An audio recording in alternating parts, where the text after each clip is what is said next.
অবশেষে অক্ষয় কুমার এবং tiger শ্রফের new movie বড়ে মিয়া ছোটে মিয়া মুভির ট্রেলার রিলিজ হয়ে গেছে। এই মুভির ট্রেলারটা আমি দেখলাম এবং মুভির ট্রেলারটা কেমন তা জানাবো এই ভিডিওর মাধ্যমে। তো আমি উজ্জ্বল, আমার চ্যানেল নিউজ ইনফরমেশন। আজ থাকছে বড়ে মিয়া ছোটে মিয়া মুভির ট্রেলারের রিভিউ।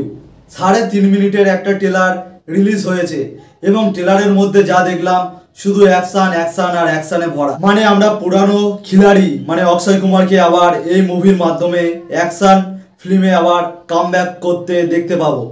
এবং এই মুভিতে একটা সিন রয়েছে হেলিকপ্টার, মানে অক্ষয় কুমারের যে অ্যাকশন ফিল্মগুলো যেমন হয়ে থাকে হেলিকপ্টারের সঙ্গে অ্যাকশন, সেরকম সিন আমরা একটা দেখতে পাবো। সঙ্গে টাইগার শ্রফের অ্যাকশন এবং অ্যাকশন স্কিল সবকিছু আমরা দেখতে পাবো এই মুভির মধ্যে। পুরো ট্রেলারটাকে দেখলাম এবং ট্রেলারের মধ্যে যা দেখলাম, ভিলেনকে একবারও ভিলেনের মাস্ক ছাড়া দেখতেই পেলাম না। মানে ভিলেনকে আমাদের কাছে এখন লুকিয়ে রেখেছে। মানে এই ভিলেনের মাধ্যমে দর্শকদেরকে একটা সারপ্রাইজ দিতে চলেছে। মুভির মধ্যে আমরা ফিউচারের কিছু অ্যাডভান্স জিনিসপত্র দেখতে পাবো যেগুলো ভিলেনের কাছে থাকবে, আর যেগুলোর সাহায্যে ভিলেন খারাপ কাজে হয়তো ব্যবহার করবে।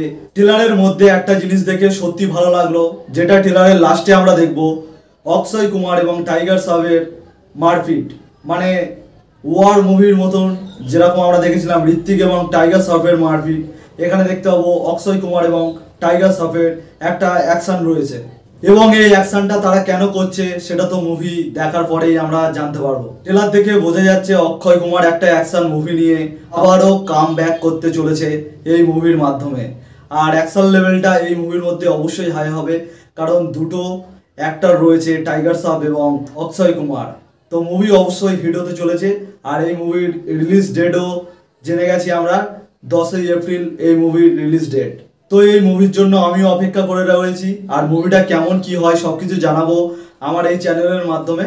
তো আজকের ভিডিওটা এখানেই শেষ করলাম। ভিডিওটা ভালো লাগলে অবশ্যই একটা লাইক করে দেবেন, আর এরকম মুভি সম্পর্কে জানতে হলে আমার চ্যানেলটাকে সাবস্ক্রাইব করে রাখবেন।